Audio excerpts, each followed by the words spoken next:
Madam General Evaluator, my fellow Toastmasters, and of course, most especially Lisa.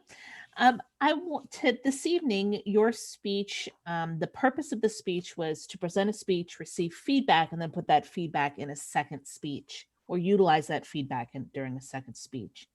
The notes for the evaluator included that your speech should be well structured, and then I should focus on your speaking style. So I'd like to do that tonight.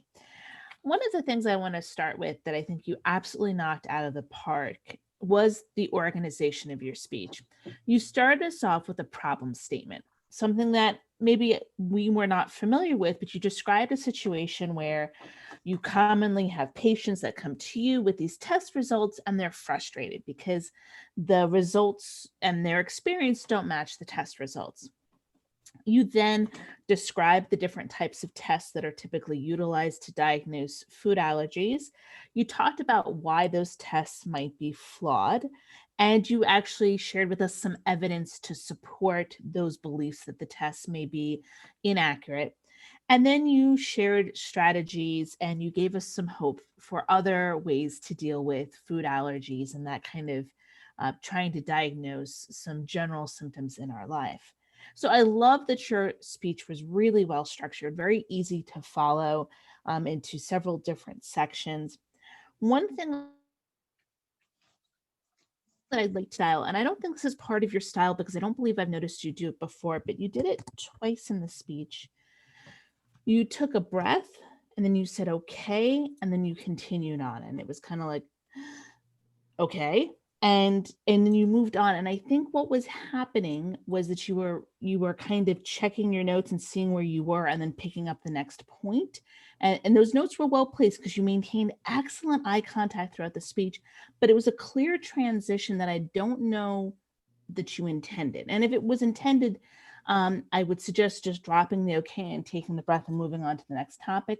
But I think that transition was not entirely intentional. So I just would go back and watch the video. It wasn't a negative thing. This is a little bit of a nitpicky feedback, but it was noticeable. The last thing that I want to talk about that I think you really knocked out of the park, and this really does speak to your style, is the way you personalize the story.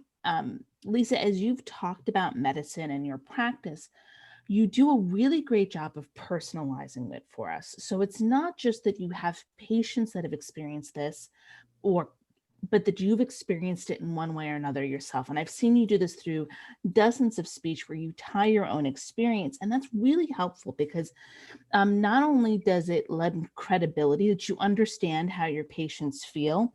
I have it here in my notes. I did it too. In fact, I took the test 3 times and there was no change in my diet. How frustrating. I think that's a really great example of not only that must lend tremendous credibility to your patients, but it lends credibility to your speech as well.